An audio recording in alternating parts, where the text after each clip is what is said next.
This is Problem Solved, the IISE podcast, where we talk to industrial and systems engineers about their work, ideas, and solutions.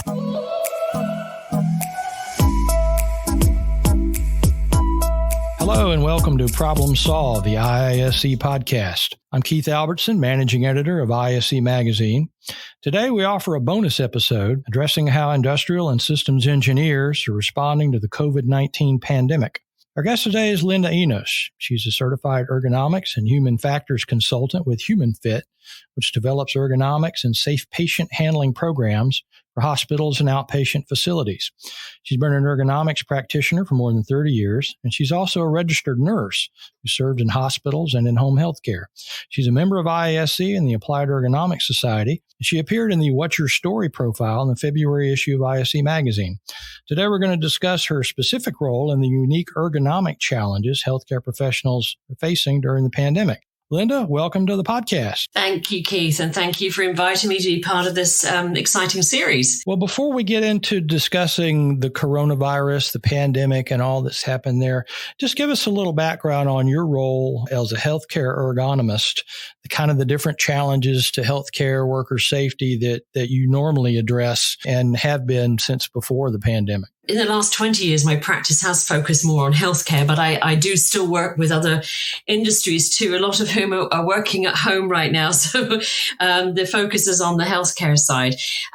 Before the pandemic, I was working with many different hospitals and actually hospital associations and some unions on various projects, primarily in the Northwest, but I was starting to travel a lot more throughout the country. And my focus has always been, my passion is worker safety. And then since coming back to healthcare, how that links to patient safety. So I work a lot with implementation of safe patient handling programs, design of hospitals to incorporate lifting equipment and safe work processes, very much an ergonomics focus within that. And then program development, a lot of training, data evaluation and analysis of programs. So I have worked for the past 10 years as one of my clients is a large teaching hospital in Oregon. And I've been fortunate enough to be able to develop some very interesting programs there related to ergonomics. I also consult with patients. In fact, that's what I was doing yesterday, which was great to be back in the hospital after a few months of being away.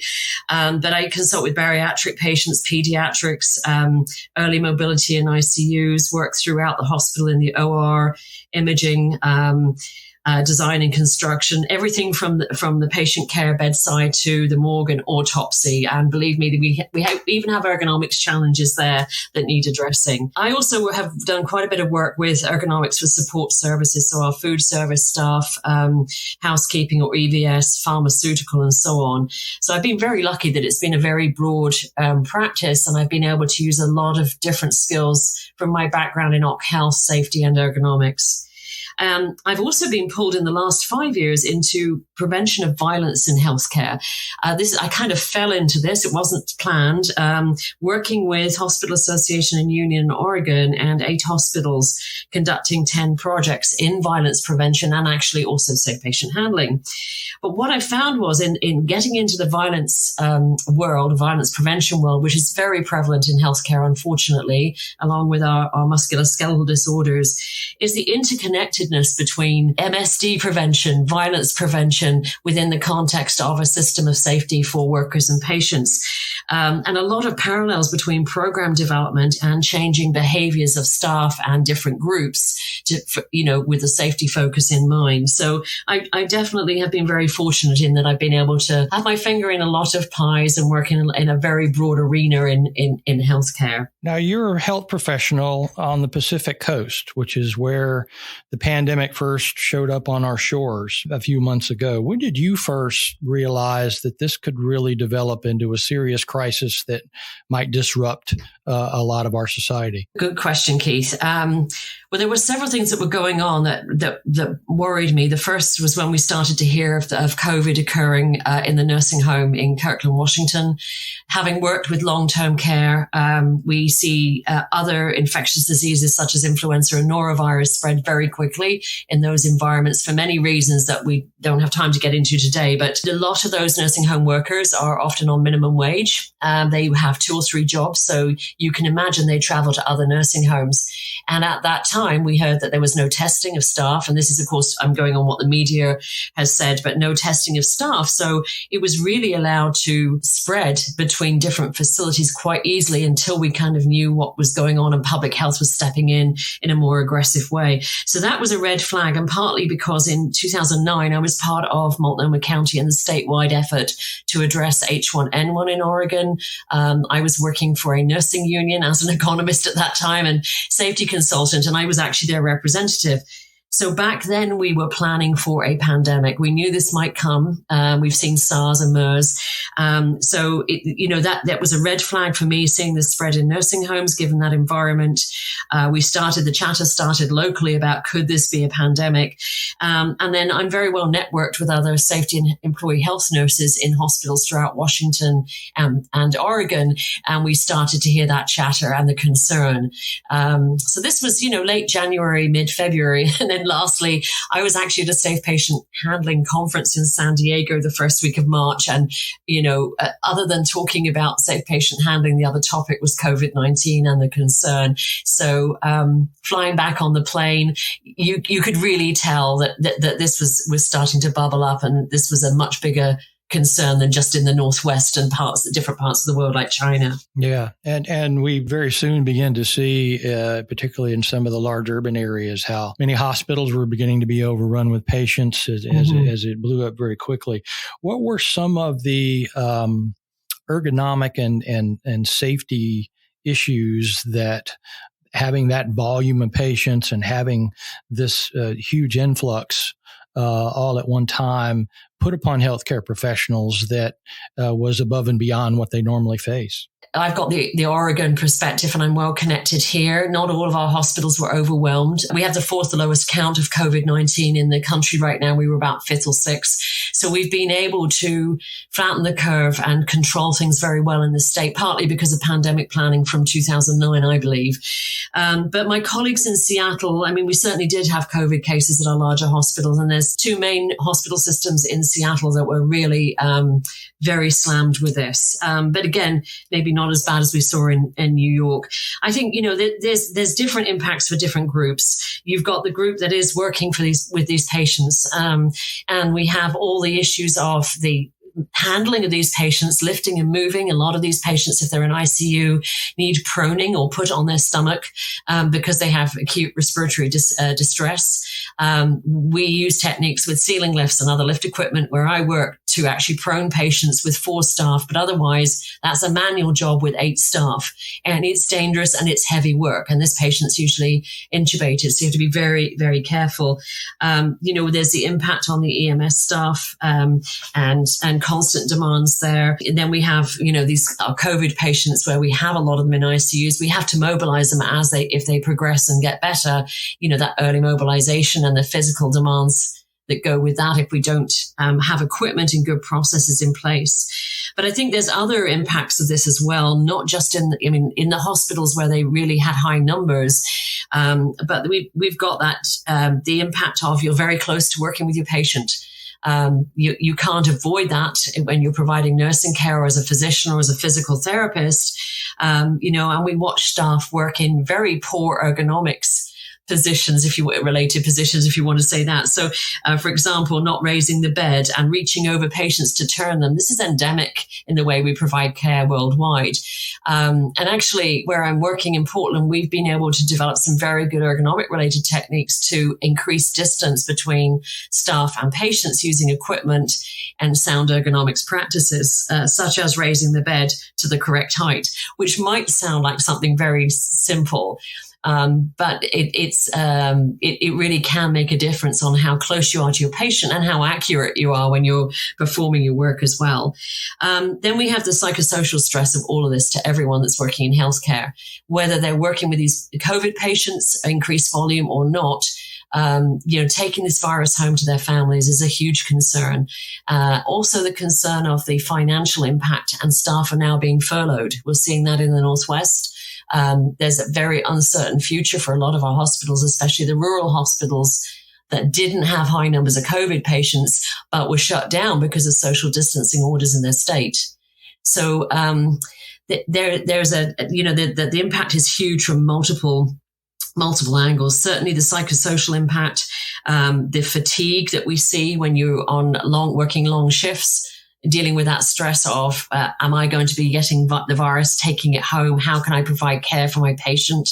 And if obviously, unfortunately, if you're working around a lot of patients that die, that takes that stress to another level.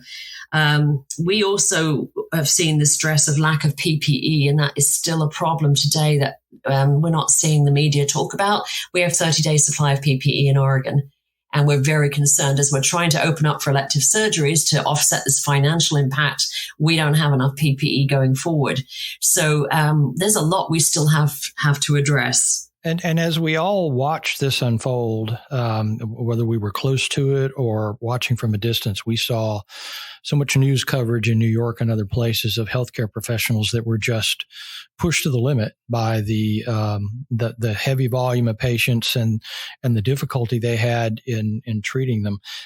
Were these unique? Had anyone ever seen this kind of thing before? As a healthcare professional, did you see things that you did not expect as you saw all the different reactions to the pandemic? Well, obviously, a lot of concern and empathy, just from my perspective as a nurse. But I've never worked in that situation where you're working long shifts. You don't know if you have enough protective gear. You don't know what you're dealing with diagnosis-wise and treatment-wise. And we're all learning from each other. Something new comes out every week. But from my perspective, it just made me feel rather useless. I wanted to help so much and I couldn't be there. I mean, I can help in other ways, but I think the massive surge that we saw in New York, are our work systems designed to cope with that? Well, we've certainly learned a lot. And I think that's a discussion now in healthcare systems. How can we learn from this? The way we're going to deliver medicine in the future is changing because telehealth has increased 80-90% now. That was already shifting before this pandemic. We were shifting away from large hospital settings to settings where we provide all care in one environment and moving towards telehealth. So, this is going to have a huge impact on showing up where our deficits are in our healthcare delivery system in the US. And then what can we learn to make this better again? And actually, I think deal with equality and access to healthcare as well. So I'm sorry, that's a little bit off topic, but no, not at all. Well, what role did you play? I mean, as this was playing out, were you doing your normal consulting, or were you called into some special situations that required that expertise? Well, if I'm really honest, within 3 days, I lost about 85% of my business. So I was booked to travel to a lot of different states to actually give workshops on various topics, some of them being violence prevention and ergonomics related. All of that got cancelled very quickly. So, if you're self-employed, you're left with a lot of airline tickets. You're not sure if you can use. However, I think what I have found is I was used to doing WebExes and using the virtual platform, but not in this way. So I'm now in the process of working with one client to develop what was a workshop, a whole day program development workshop. We're actually going to make that into a series of webinars and see what this platform is like in conducting interactive workshops, not just lecturing, and groups having assignments as they would have done in a workshop environment. And how do we network people from different hospitals in this case? And will they still get the same benefit via webinar platform over 5 or 6 weeks as they will in person? And I think this is going to be the future of my business, probably until travel becomes normal again, whenever that might be. And in the meanwhile, I'm very lucky. I have my hospital client of 10 years. So I'm now back at the hospital, rounding and consulting with staff.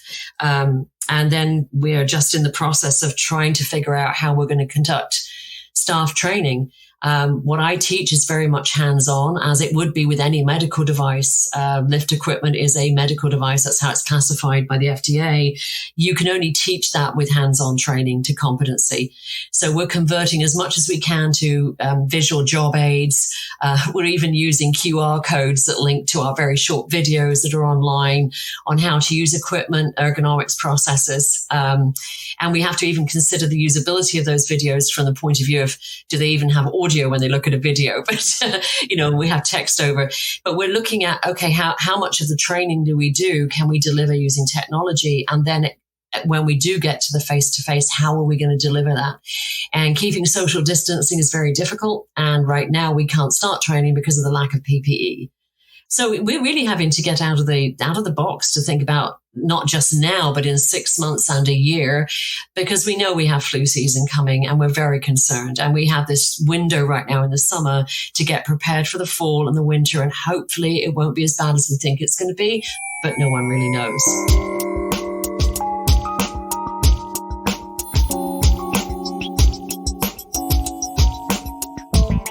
One of the topics you discussed in your profile in the magazine that I found interesting was how advanced technology in the medical profession can kind of cut both ways when it comes to healthcare professionals. Obviously, it makes treatment of patients much easier in many ways, but it also creates some new challenges for healthcare professionals to have to learn and use all this. Is that kind of also the case in dealing with the pandemic and in dealing with a high volume situation, that handling the technology, both the pluses and minuses of it, is a real challenge? I would agree. I mean, I have limited experience, in that moment in the pandemic with a high volume of patients. So I can't answer all of that. But from my perspective, I think, as we are seeing a huge increase in handheld devices, obviously computer-based technology and electronic health record has been around for a while. And it's actually, that has shifted practice for nurses, physical therapists and doctors. We spend so much time on our shift at a computer now, 50, 60% of the time, whereas it used to be spent more with patients. But in the middle of all of that, we're having to use technology more. We have to hope that it's designed and it's user friendly and intuitive, and we have to have minimal job aids and training. That's not always the case. There's still a lot of room for improvement. Just the electronic health record alone, I still see, kind of our basic human factors ergonomics issues of color contrast is poor, font size can't be adjusted, it's not clear, search methods and navigation is poor, which still surprises me after all these years. And then I think we also have a generation of staff, and I can speak for nursing particularly, who didn't grow up with technology, and it's still a challenge for them to adapt to using new technology, which is, we change a lot in healthcare frequently. There's always something new to learn. I think now, under the pressure of this pandemic, whether you're worried about being furloughed for your job in the future or you're dealing with high volumes of patients, there's that factor as well, and how quickly can you adapt. And then I was actually on a unit yesterday, and we were trying to figure out how to physically distance the nurses at the nurses station to the 6-foot limit with our computer stations. That's pretty challenging. And so we have all those, the computer workstation, the basic ergonomics that we've dealt with for a long time. We have all of that to deal with. That's still a very real challenge. And then, of course, we have, I don't know if it's 50, 60% of our staff are now working at home. We've got all of that home ergonomics set up to be concerned about. And along with that goes with how are they managing working at home with their dogs, their kids, their family around. Not everyone has an office. Not everyone has a great setup. I've had a home office for years, so I have 2 height adjustable workstations and great ergonomics tools. So there's a whole new area for ergonomists to get involved with on the physical setup, and also the work demands and how we organize work in the home environment, because it's not, as we say in English, it's not everyone's cup of tea, right? So yeah, exactly. Healthcare professionals, hospitals are getting, I wouldn't say back to normal, but they at least have a chance to pause before any second wave hits to maybe take a breath and prepare for what might come next. What kind of things are they doing now to prepare and to maybe assess what has gone on to be able to be ready in case we do get another surge of this? Varies very much by hospital system. So I can only talk to what I see in the Northwest. I just unfortunately read a media report this morning, and again, it's in the media, but some of our larger healthcare systems in the US have taken the stimulus money or assistance money, and they've still furloughed staff and not cut salaries. I know in the Northwest, most of the hospitals I've read about or been in touch with, they've cut salaries for their senior management to try and avoid furloughing staff. But that's going to be inevitable. The financial losses here in Oregon are huge. The financial stimulus from the federal government covered about 10 to 20% of the losses. And it's millions per day that they're losing. So right now, they're very focused on ramping up the elective surgeries. I can tell you, last week I was at the hospital. The census was very low. Yesterday, we were nearly full. So, things are moving at a very fast pace and with outpatients and ambulatory surgical centers as well. But in all of this, I think there's, as I've mentioned, this concern about PPE going forward. We certainly have very good testing set up locally. We've set up our own testing labs at some of the hospitals. So testing and contact tracing has been well established. They've used this time while we've been in more of a lockdown phase to really get that well established, because that's going to be critical moving on. And then I think it's going to be planning, staffing levels and trying to forecast about staffing.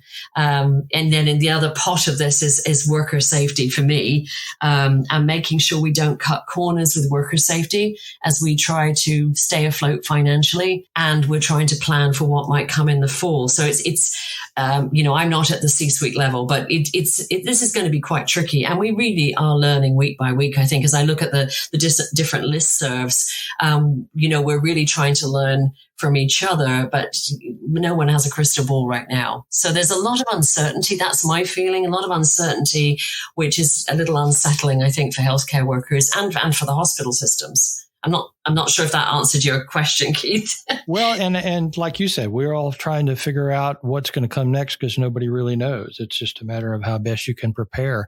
And long term, you touched on maybe some of the changes that have been put into place that we might see more of, such as telehealth and other innovations. Is there a possibility that years from now we may look back at the pandemic as sort of a turning point for healthcare in many ways and how it's delivered? I hope so. I think we had a lot of inequity in healthcare already. We had a lot of waste. We're very much a disposable society in healthcare. I think that has to be looked at in the context of a cost and efficiency too, and delivery of care systems. I hope this has really focused the value of our healthcare workers in the US. We have standards for safety. We don't have a lot of specific standards, for example, prevention of MSDs or workplace violence. Under OSHA, we just have the general duty clause, unlike other countries. Before all this happened, we were forecasted to be about 1.2 million nurses short by 2021 in the US. And this is a Western challenge right now. We're short many in Europe. We cannot attract them into nursing. And it's not just nursing, it's physicians. Clinician burnout is a huge issue. Clinician drug and alcohol abuse and suicide is a huge issue as well, long before this pandemic.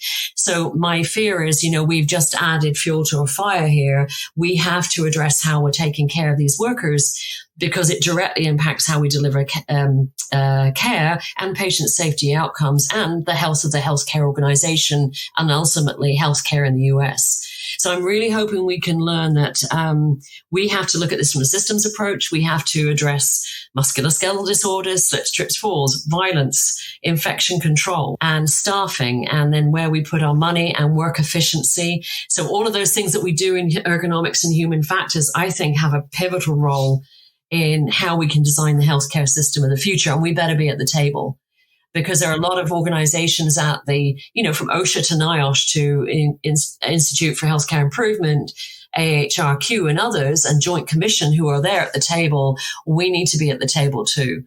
So I hope that makes sense, because I think there's a critical role from us from many different aspects, from the computer workstation to the operating room to, the psychological health and design of work to improve reduction of fatigue for healthcare workers.